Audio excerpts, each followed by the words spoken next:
getting to know those guys, I mean, really just as well as I know myself, essentially.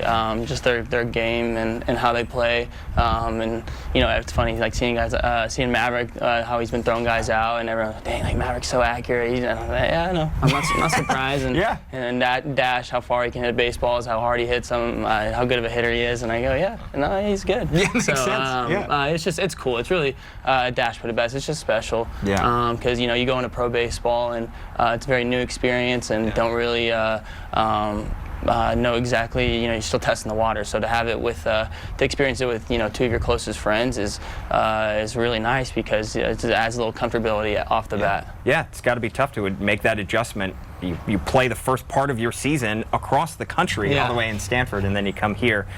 You obviously were a high draft pick by the Orioles, and your moment went viral, correct, of you getting drafted. Yeah. You talked about how you didn't really know that was going viral in the moment, but then afterwards you've kind of dealt with it. Yeah. Is that something that people still bring up at this point, months later?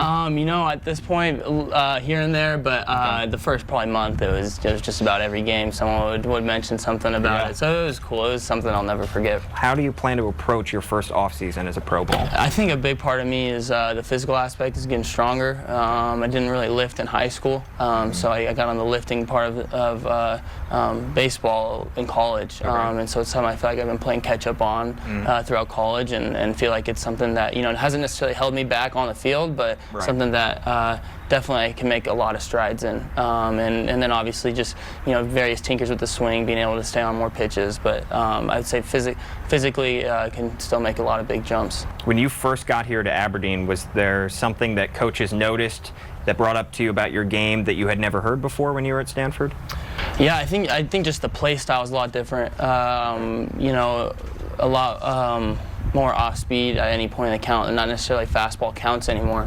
So being able to be on every pitch, for every single pitch of the at bat, you know, whether it's curveball, changeup, or fastball, got to be able to hit all three, whether you're 0-1 or 2-0 or whatever it may be. So. Right.